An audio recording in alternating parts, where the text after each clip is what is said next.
So in today's video, I wanted to talk about Ghost of Tsushima and its reviews. Basically, not what I think about them overall, but just interesting stuff about Ghost of Tsushima and where it ranks when it comes to its reviews compared to like other PlayStation 4 games. Unfortunately, my copy of Ghost of Tsushima is running late. I should have it by Monday the 20th. So then I'm going to plan on doing a stream. Then I wanted to do a stream of the game basically every night as much as I could, starting when it came out. But unfortunately, living in an apartment, I didn't get my copy on time. It's really annoying when sometimes living in an apartment and how UPS won't deliver, or UPS or USPS or FedEx or whatever won't deliver packages when you're not home, even if it's something that's small that they could just shove in the mailbox. And even though it's a locked mailbox, a lot of times they don't want to do that for whatever reason. It's really annoying, and instead I have to end up waiting until I'm home, or they drop it off at at the UPS store or something, and then I have to pick it up, which is just really aggravating. It sounds like that's what's going to probably happen with this game come Monday. Is they tried to deliver it on Friday, and I wasn't home. I was at work, and then I thought the mail ran on Saturdays, but I don't know on that one.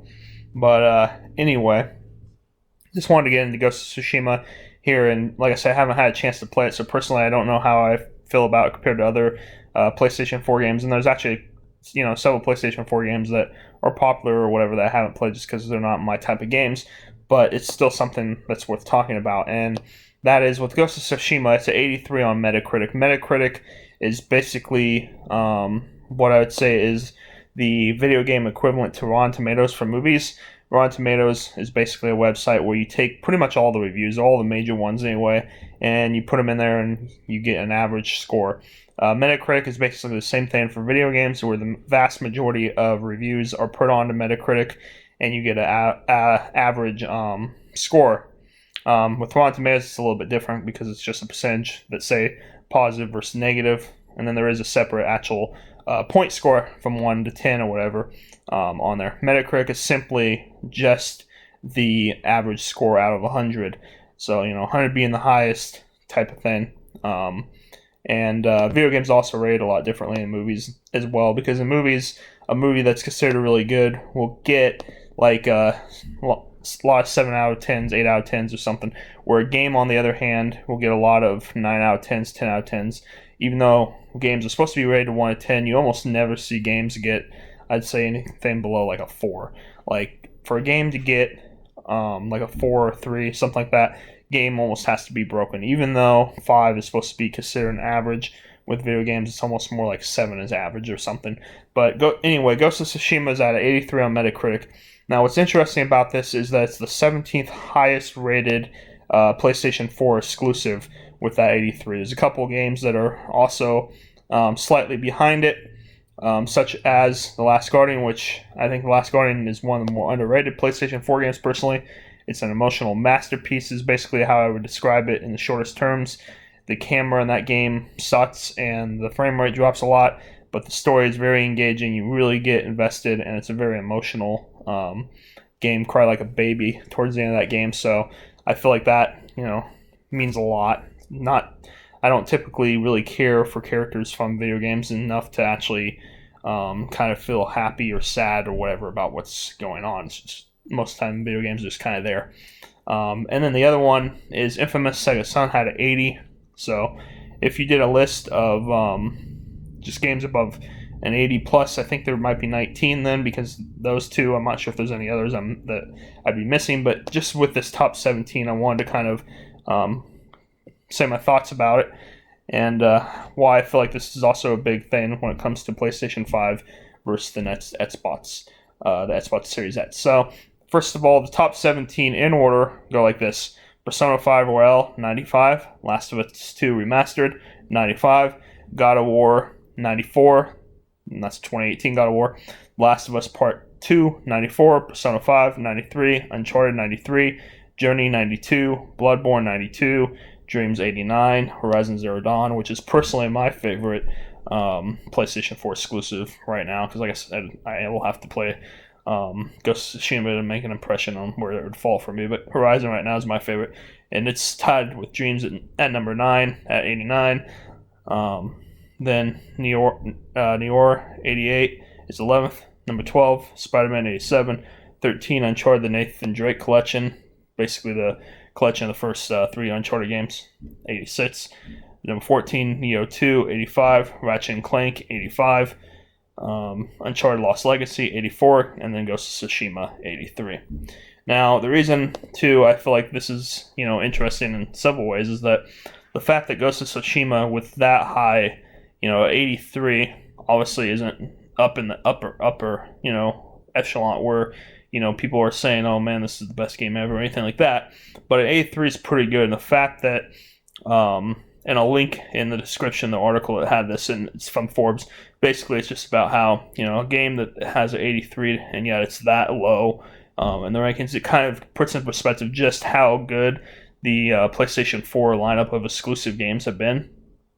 The fact that it wouldn't be higher than that, the fact that there's been that many. And the reason I feel like this is very important is that when you, at the end of the day, Metacritic, being that it's a reviewed site for critics, basically, critics versus fans, really, at the end of the day, it's all opinion. The only difference really with critics is they might be a little bit better at kind of writing out and describing why they like a movie or don't like a game or vice versa, type of thing. So at the end of the day, you can like a movie or a game or whatever that critics don't, and it can be the other way around too. But because it is just an opinion at the end of the day, I feel like the majority of the time there's going to be some sort of connection between the reviews from the critics versus the fans. That they're going to be somewhat similar, since it is at the end of the day just a opinion. And you can have opinions that are not in line with people, or that are in line with people. You can be in the minority on one, or you can be in the majority and agree with most people when it comes to anything. That's your right. But basically, the reason I think this is big is that it just shows the quality of games that PlayStation 4 has, and that Sony has in general. Because if you look at Sony throughout their video game history, really since PlayStation 1, they've always delivered games. And Xbox, on the other hand, I would say really they haven't had a single gen where I can say that they've really delivered much, honestly. And with the Xbox One, I thought it was even worse in that regard. When you look at this, and the reason I feel like this is big going forward is that when you look at this list here, you have, like I said, you have 17 games that are PlayStation 4 exclusives here that are 80 or above.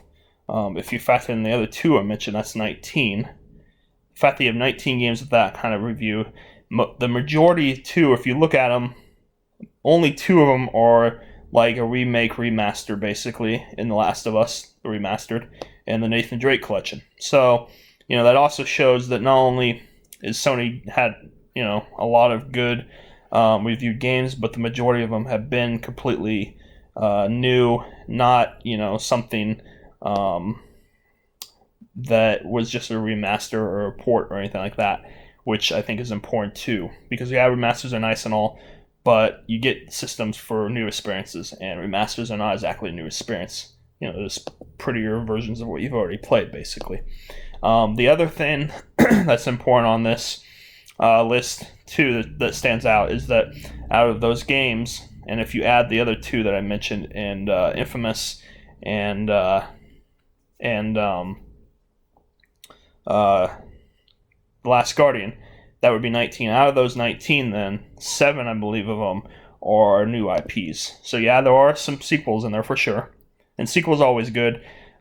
Sequels. It's important, I think, to have sequels in movies and in video games in a sense, because the thing about sequels is that a couple things. One, you have a fan base already established with the previous game, and so it's less of a risk to kind of make a sequel than it is something new, completely new, because you have that fan base already, and you've proven yourself before. So because of that, people are going to have high expectations and stuff, which can also backfire at times. But the other reason that it's important, I think, sequels, is that it gives you an opportunity to basically improve on the first game or the second game to the third game and such, third game and fourth game, or however many games you've had. It gives you an opportunity to improve because you have the foundation set, and you get an opportunity to listen to fans and hear what they say. With Ghost of Tsushima, for example, one of the things I've seen in a lot of reviews is that the stealth isn't that good. The AI basically sucks when it comes to stealth. And so that's something that, if they can't improve in a patch or anything, then if they come back and decide to make a second game, they could very well, try to improve that. As it sounds like the combat's great, but the stealth not so much, as well as the camera. Camera hopefully can get patched.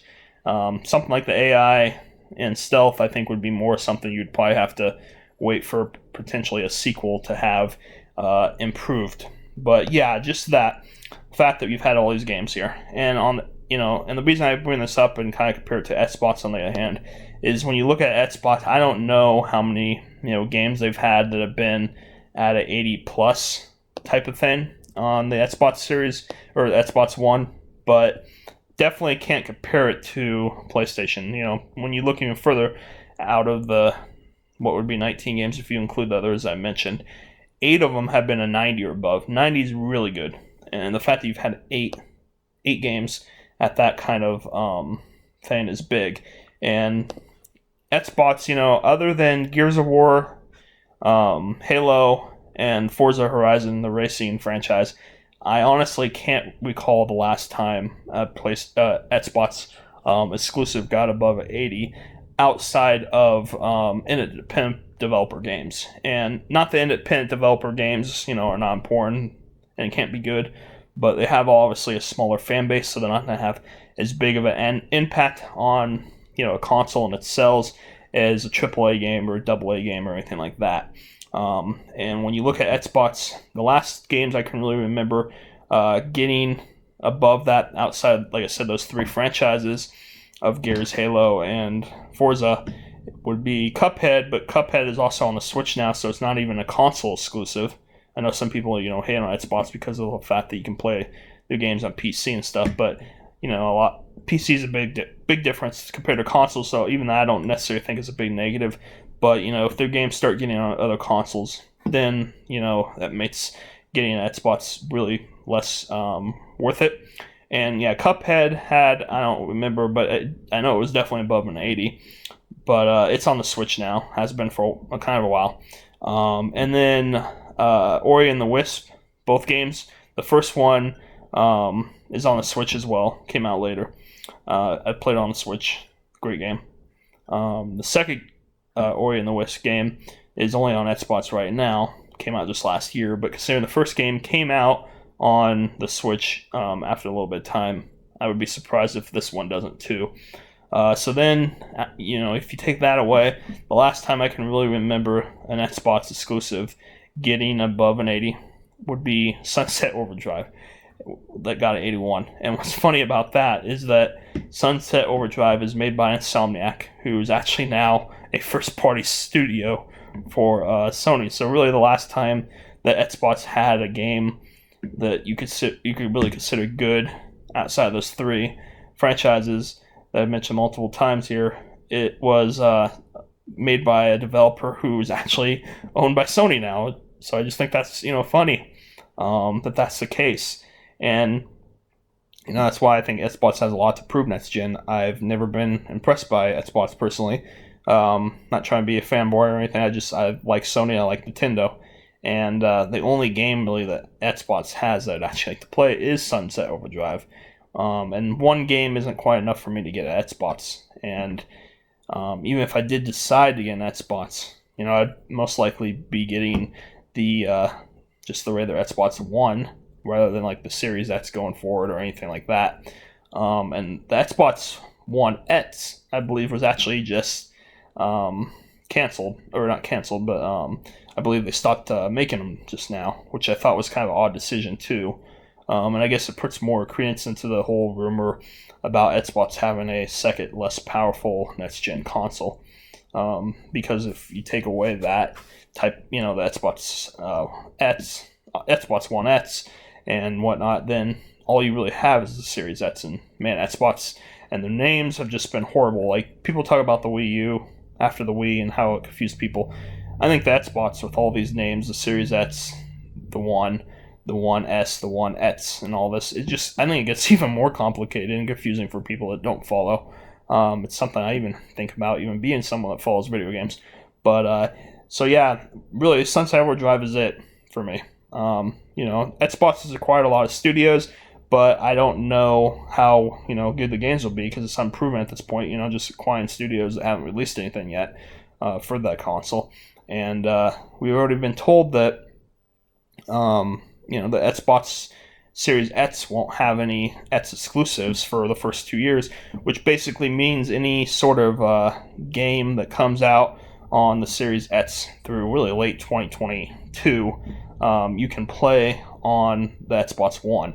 And the reason that's important too is that even if Xbox does end up having something come out that's worth playing by then because they're not making it just for the Series X, there's really no reason to get the Series X. So I don't really see why anybody would honestly get a Series X before 2023.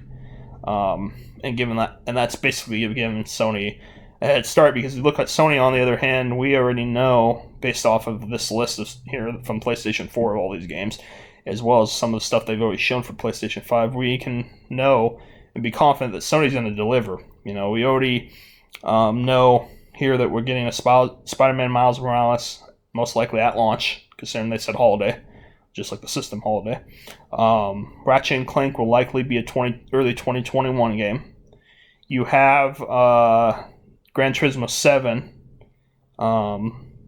as well. That will probably be out at some point within the first 12 months or so, maybe even a little less, of the console. And then you might have Horizon Zero Dawn. I say might because Horizon Zero Dawn has been said to be targeting 2021, but the fact that they've said targeting 2021 didn't actually put like a 2021 date in the trailer that we got or anything like that does make me think that they might be targeting a late 2021, like a 2021 holiday release. And if that's the case, then you could be looking at a situation where it gets delayed till 2022. But either way, when you look at that, that means PlayStation's going to likely have Spider-Man Miles Morales, Gran Turismo 7, Ratchet and Clank, all with those 3 games all within the first year, and maybe even Horizon Zero Dawn. That's 4 games right there already. Compared to Xbox, who in that same time period, in terms of exclusives, are going to have Halo and what? And even in Halo's case, like I said, it's not going to be a Series X exclusive. You'll still be able to play on the One. So why really upgrade? Kind of thing. I know, things will look a little bit better on the X, but at the same time, being that they're made for the Xbox One is going to hold it back. It won't be able to be its max capabilities in terms of graphics and stuff. It's not made from the ground up for that. But yeah, basically that's what I want to say in this video, is just that this, I think, is a good example of why Sony has been able to dominate Xbox. When you look at how many, like I said, 17 here in this list exclusives that have gotten this kind of ranking, and the fact that a majority of them, vast majority, only like 2 of them are remakes, and then even out of the 17, like 6 of them are completely new IPs. So yeah, you got some sequels on there, but you still have some new IPs. And when you look at PlayStation as a result of this and just their history and everything, you can pretty much guarantee on PlayStation 5 that we're going to get a Horizon Zero Dawn 2. You may very well get a 3 towards the end of the life span. You're probably going to get at least 1 Ratchet and Clank. Very well could get 2, because they're a big studio. You're probably going to get, not only Spider-Man Miles Morales, but Spider-Man 1 or Spider-Man 2 and 3. You're going to get God of War 5, 4, whatever they want to call it. I don't know what they're going to call it now, since the last one was just called God of War, basically, even though it wasn't the first one. And you're going to get new IPs where you can, guarantee that, considering what PlayStation 4 did, and even going back to, other consoles and stuff. You can pretty much guarantee we're going to get new IPs. So look at all the sequels in the pipeline and new IPs, and then some surprises that might come with the IPs and stuff. PlayStation's set up great. Xbox, not so much. But that's basically what I want to talk about in this video. Just wondering what your thoughts are on Ghost of Tsushima and its 83 score, and where it ranks in terms of the Metacritic compared to other PlayStation 4 games. Have you played the game? Do you like it? No spoilers though, since I haven't played it. Don't want that. But just what are your general thoughts about it? Do you like it? Have you played it? Have you not played it? And just kind of what you think about this video and the idea that, you know, PlayStation's set up good for next generation, and do you think Xbox has a lot to prove, that kind of thing? Just like to see your comments. If you'd like this video, subscribe, and I'll see you in the next one, which should be tomorrow, the 20th, when I should be able to finally stream Ghost of Tsushima from the very beginning for the first time. Later.